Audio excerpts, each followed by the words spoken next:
All right, what's up, everybody? What's up, guys? This is Mr. B again with another episode of DFW Boss Talk. Here we got a very special guest from all the way from Waxahachie. We got Miss Adrian Wilson. Hello. Thank you for being here. Thanks for having me. She's the proud owner of Salon Gatsby. So, just for everybody else out there to get to know you a little bit, we like to ask our guests to give a little introduction, like tell us about your upbringing and stuff like that. What got you interested in the industry? What kind of shaped you in the earlier years? Okay, well, it's funny. I think I didn't always know I wanted to be a hairstylist. My dad actually pointed out that I was always doing people's hair, and I knew I wasn't the right fit for college. I'm more of a hands-on learner, so he actually introduced me to Aveda in 2004, and I knew immediately that's what I was supposed to do. So thanks, Dad. Nice, nice. hmm So, how long have you been doing hair? Since 2004? 2004, more five, yeah. Okay. So. And how long did it take you to build up your clientele and stuff like that? Well, I'm from Minnesota, so did hair in Minnesota, and I moved here, met my husband, moved here, and I mean, it takes a minute. We didn't have the social media like we do now. I had to sit at the salon and pay my dues and work late nights and work Saturdays and literally just sit there. You don't have to do that as much anymore. So you younger hairstylists, you're very lucky for that. Yeah, definitely. hmm So you kind of started closer to like when I started. I started also 12 years ago, hmm and I remember those grueling Yes. kind of you being a new person in the salon, or the barber hmm shop, and nobody wanting to sit at Yeah. your chair until you prove yourself. Yeah. So how has your transition, being one of those that started right before social media, how have you been able to transition now to where everything's on social media? I mean, it's an adjustment. You got to learn. I'm no guru, but I mean, you got to learn, and I'm trying. I'm still really old school. I wish the phone was still connected to the wall. So that's how old school I am. But you kind of got to adapt to it for your business. That's just how it is nowadays. Right. Yeah. So tell me about your salon. How long have you, when did you decide, okay, I built up enough of my clientele. I think I'm ready now to kind of open my own thing. To be honest, I would like to sit here and tell you it was a long dream of mine to have my own salon, and it wasn't. It was a kind of a God thing for me. It was a God thing for me, and it says in the Bible when the God in the right time he'll make it happen, and he did. And the way it all led up to it, it wasn't like really planned, but it really just organically happened for me. So I can't really answer that question in a way that it just happened the way it was supposed to. Oh, okay. Yeah. That's good. And what year was that? That was 4 years ago this week, so 2019.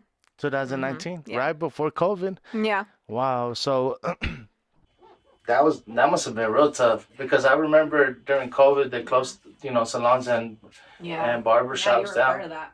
Yeah. So Yeah. how did you manage to survive that kind of? Like I said, it was a God thing for me. And when I was making my business plan, the first thing on my heart was to create a savings account I thought it would be for like a new air conditioning or something. So, You weren't expecting a I was pandemic not. world. So, no. So for me, thank God, I, it, don't want to say I was unharmed because obviously I missed out on money, but we were okay. I didn't have to worry like some. And I just thank the Lord every day that the first thing I invested 30% of every single cent that my salon made, and I still do it to this day.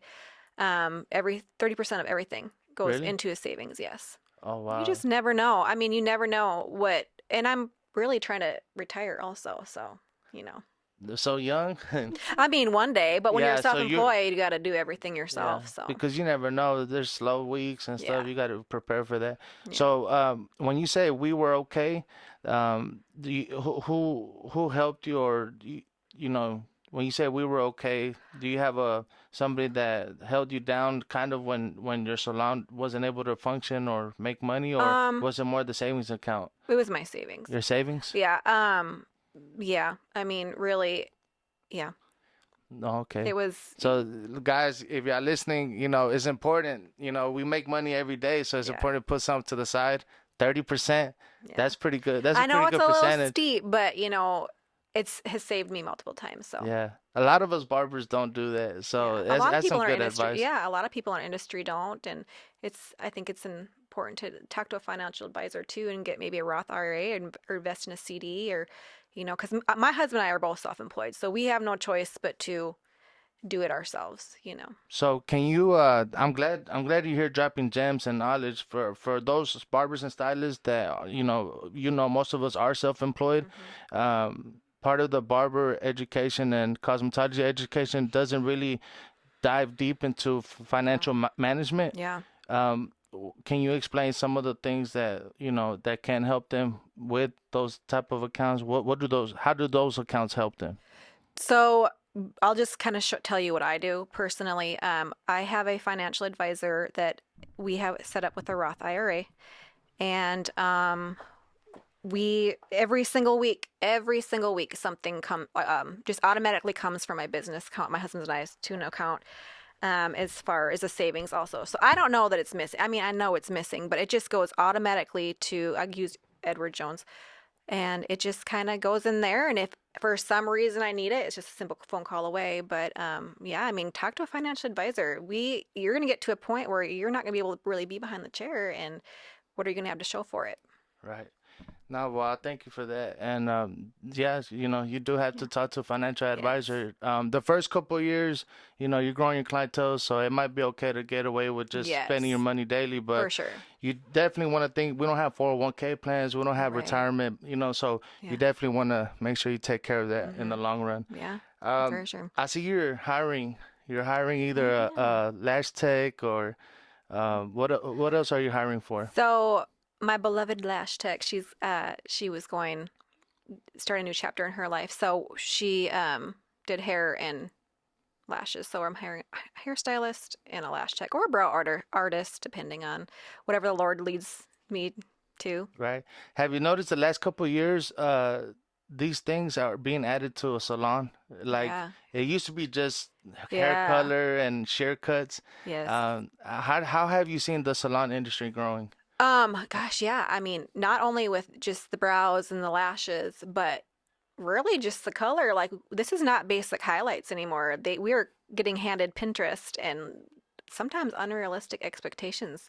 And we're not magicians here, but we try to do the best we can. But it's it's different. It is so different when I first started, and it's important to keep up with it because it's always been ever changing. But man, it is for sure now. Yeah, for sure. That's one of the things why I fell in love with the barber game. But Yeah. it's also sometimes it is a little stressful, Yeah. especially because the trends always change, Always. They come back, but they always come back with a different twist. Hmm. So it's always evolving and you never stop learning. So Never. that's definitely like Never. one of the things that I like about our industry. Um, how do you feel about, I don't know if you heard, but this year they're merging both the barber and the Cosmo, where barber schools can now offer Cosmo and vice versa. I think And that's with, awesome. yeah, I had to get a whole different license for my salon to have a barber, and I think it's awesome. I think it's kind of goofy that I have to do that, but yeah, it right. is. Because you kind of told me you hired a barber, and Yeah. how's that experience having a barber now with in a salon Yeah. environment? I How's that love it. working? I love Leo. I mean, I don't love him like that, but he's such a cool vibe to the salon. He's super easygoing, easy to get along with. He produces amazing work. Just really chill, really easy to please, and gave him a little barber pole by his station. I love it.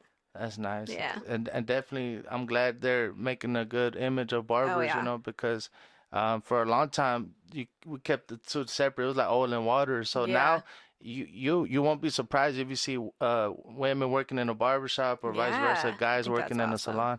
So that's definitely a good thing.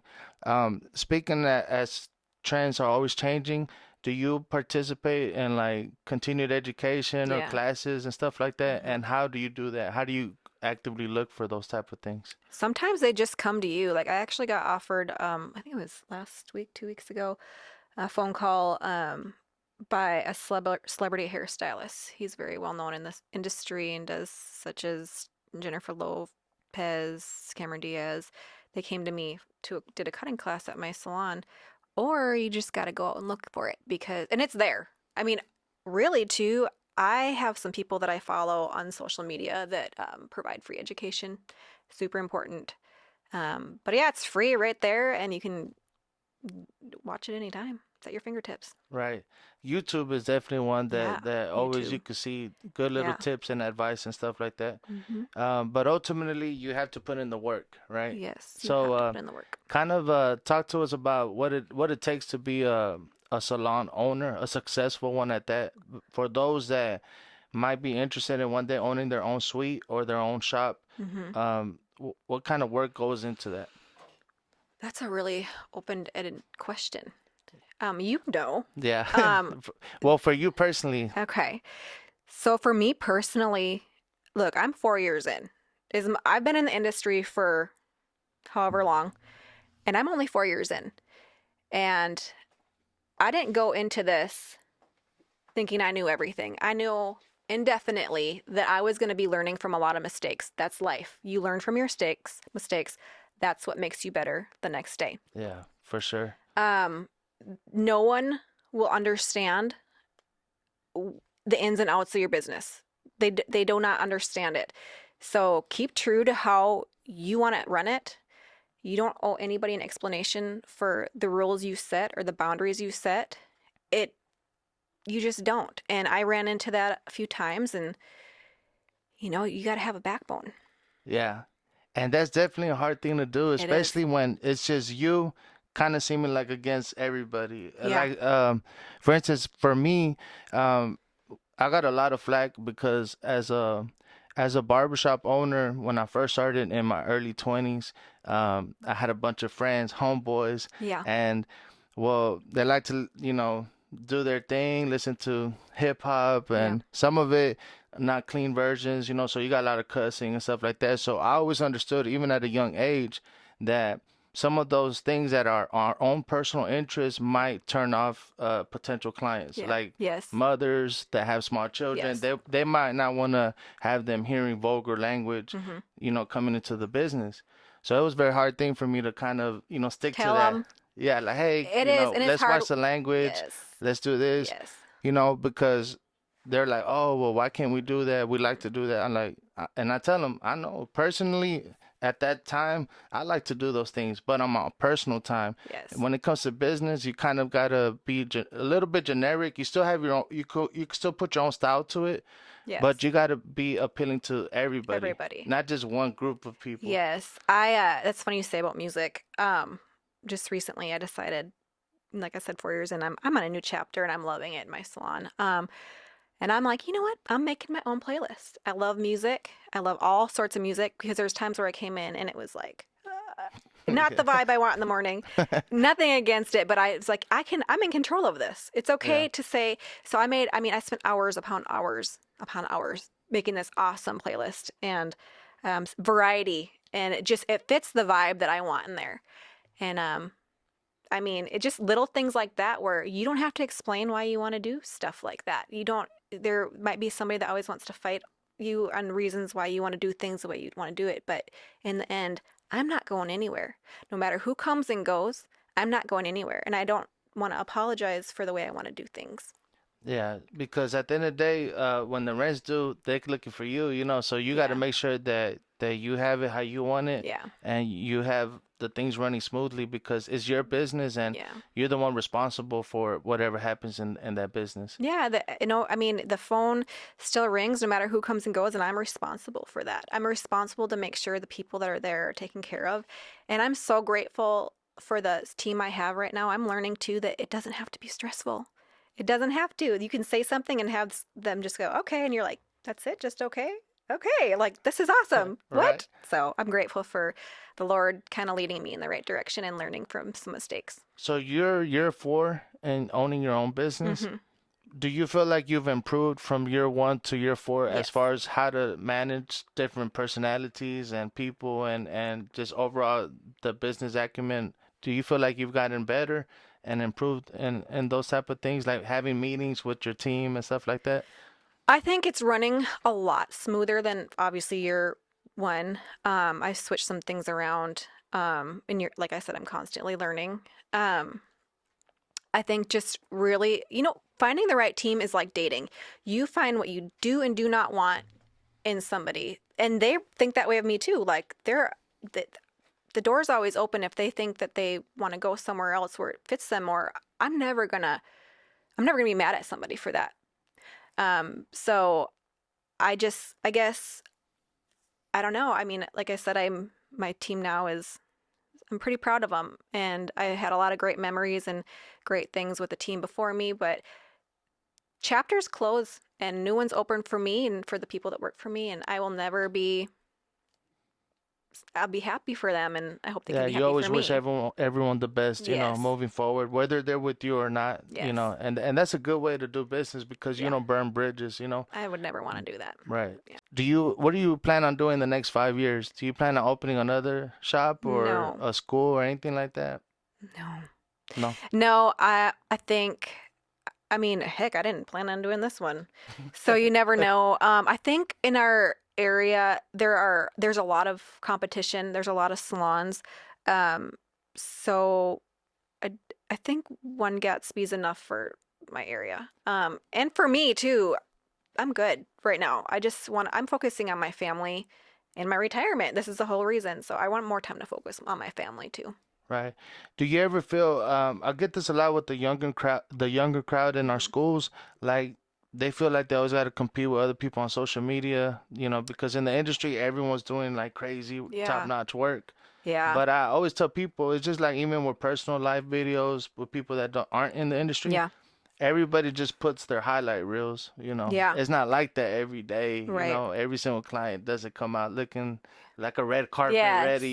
Yes. So there's some just short trims, and those probably be your best customers because Yes. they'll come to you every week, have a Yep. good conversation, make you feel good, and leave with a smile. You know, it's weird because I really don't like social media. Um, and to be completely honest with you, I don't follow I don't really think I follow any other salons, not because I don't want to support them. It's because I don't want to compare myself to anybody. I'm in competition with myself, period. I make goals for myself each week, how many clients I can bring in for the people that need them. Like, I don't really, my mind doesn't go there. It's really just focused on, I think sometimes I live in a bubble. I really just focus on my family and what I'm doing. And your I don't business. have enough energy to compare myself because that's not healthy for me. I really don't think it, to an extent, I guess it's a good, but it just doesn't work for me. Right. Yeah. Yeah, so that's a good thing, and that's good advice. I feel like, especially for I got kids in the industry, and they tell me, oh, such and such did this or did Yeah. that, and I tell them the same thing, like, don't worry about that. Yeah. You just work by yourself. Everybody's on a different Yeah. trajectory. We're all You on different. Yeah, we're that's all right. on different paths. So just as long as you know you're better today than you were yesterday, that's all that Yeah. matters. That is so true. Yeah. Yeah. So I hear you mention God a lot in the Yeah. beginning. hmm Talk a little bit about that. Like, what is your religion? Are you I'm a you Christian. I'm a Christian? Christ follower. My best friend. Yeah. Yeah.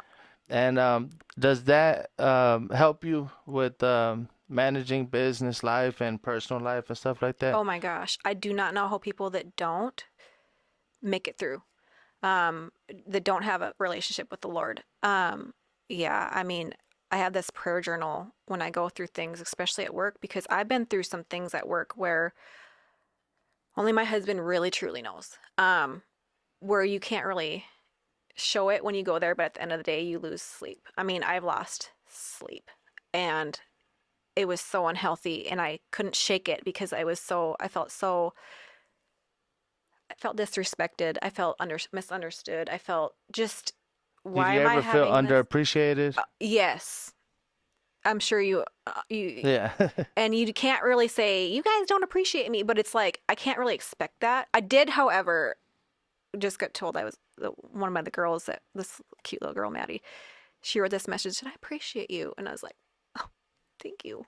It feels good, It right? does because I don't need that, but I guess it feels really good to hear. So when I was in school, I remember I used to wear my emotions on my sleeve, Yeah. so you could tell if I was upset, if I was having a hmm good day or not. And I remember Miss Shaw. She was one of my instructors. She told me, and I'll never forget it. She told me that she had went through something real personal, real heavy, Mm-hmm. and she's like, "Would you have known that?" I said, "No. Like you coming in here smiling, I would have never Mm-hmm. known that." And she said, "It's very important for you not to wear your emotions on your Yeah. sleeve. You got to be able to flip that switch when you come in here, no Yeah. matter what you're going through personally." And kind of, hearing it from you, it reminds me that I'm not the only one because I You're have gone not. through that as well. Yeah. Some days you just want to quit, and There was times. yeah, There and was there was times where I'm like, what am I doing? Because this is affecting my mental health, my physical health, me as a mom. And like I said, it's okay to recognize when somebody's not a good fit. And it's okay to just say and don't apologize for it. There's plenty other places for you to go. I'm not going anywhere, but it's not worth the stress of it. It's not. right. Yeah, at the end of the day, you got to do what's good for you, your family, and your business, Yeah. and um, people will understand it, but you can't worry about what other people say or how they Mm-hmm. feel. At the end of the day, as long as you know you're good, then everything will work out Yeah. in the end. It does because the Lord put this in me and I'm like this is me and him like this is my journey with him and everybody every client that steps into my door, every stylist, I mean this whole it's a journey for me and I know he's exactly where I need to be. That's good. I wanted to ask you, during your time in school, what were some of your favorite memories, or do you still have a relationship with any classmates that you had back in school? I'm from Minnesota. I do not have a relationship with any of them, but it was weird because they were dropping like flies. Like, I think we started with 32 and ended with maybe 8. And I think I'm the only one. I went to Aveda. That's a really prestigious school in Right. Minneapolis.